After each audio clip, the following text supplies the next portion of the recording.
I thought I had talked enough about the destruction of books for a while now, but as it turns out, I have more to say about the topic. This may be just a mildly interesting observation, but worth mentioning nonetheless, I think.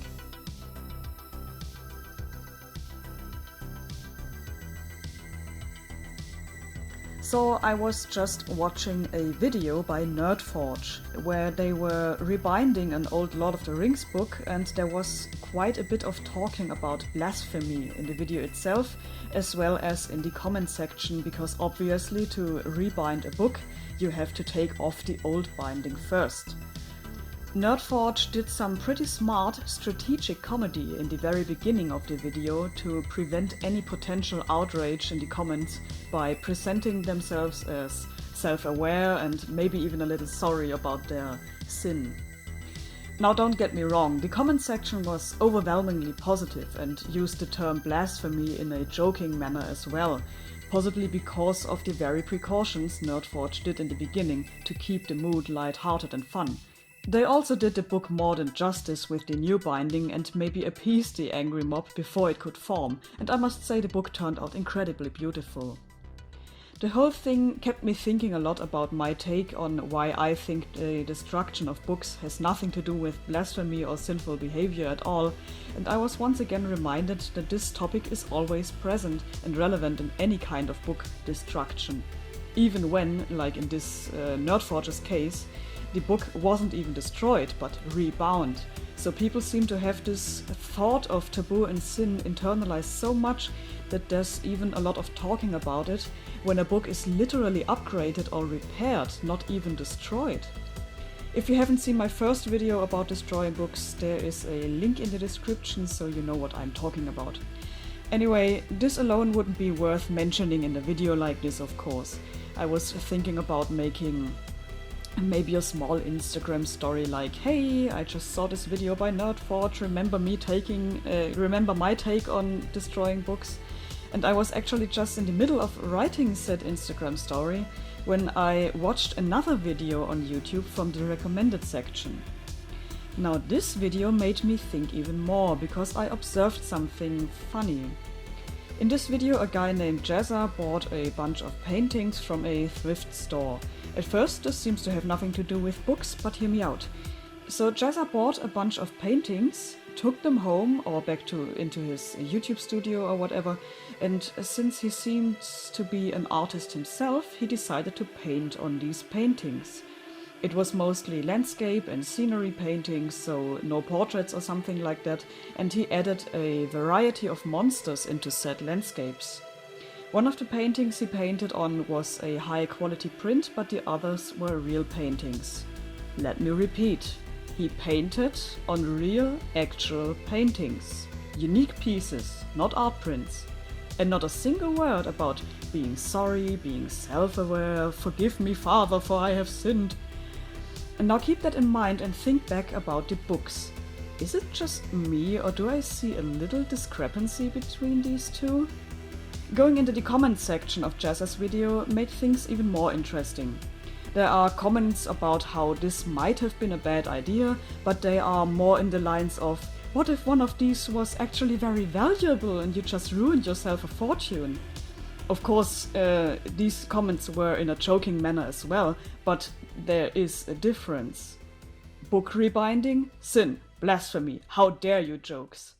Art overpainting? Potentially losing money jokes. Book rebinding again?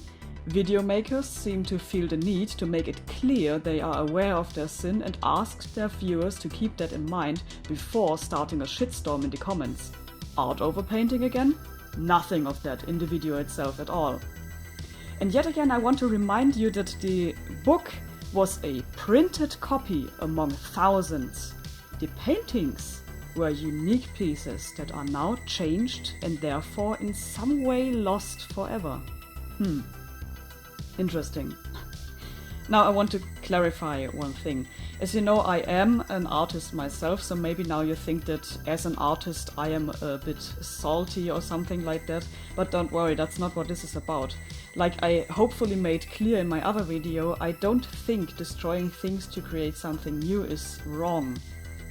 in order to create something new, may it be some DIY wallpaper, art piece or whatnot, you have to destroy or at least change something else. And if you own said thing, you can basically do with it whatever you please. I just feel like I am observing some kind of discrepancy here when it comes to the reaction, the emotion and the feedback that is to be expected for these actions regarding books in contrast to other things. And in this case, if anything, I feel a negative response would logically make more sense when it comes to Jazzer's painting video, because the paintings were unique pieces, even though I would prefer no angry mob at all, of course. After all, he didn't paint over the Mona Lisa or any other culturally relevant piece of art that arguably couldn't be the property of one person entirely. But if you think about it, neither is one single copy of a book among thousands, even if it is a copy of Lord of the Rings, right? I also, of course, want to add that these were just 2 videos and their respective comment sections that I am comparing to one another, but I feel like these are just examples of a bigger phenomenon that I am observing. But feel free to correct me if I'm wrong. What are your thoughts on this? Do you think there's an explanation for this discrepancy? In my other video I mentioned the history of book destroying being pretty dark and awful. Do you think this is the main reason why destroying books is such a no-go compared to other things? I mean, paintings and other kinds of artworks, yes, even musical recording media were destroyed too in the past. Keyword degenerate art.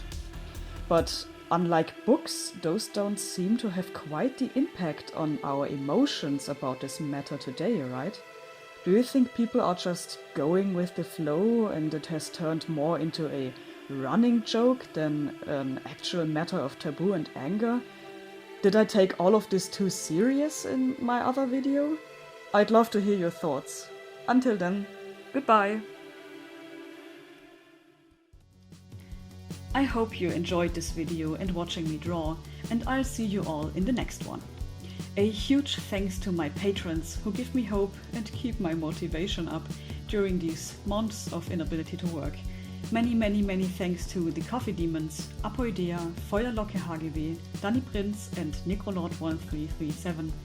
Thanks to the Devils, Kurofin, El Ru, Lorinox, Mr. Grizzly and Rafaela Ru. And special thanks to the amazing Satanic Sushi of Sin, Zockhard, Medera, Wuschiges Etwas and Mrs. Hippo. You are the very best. And I say bye. Bye.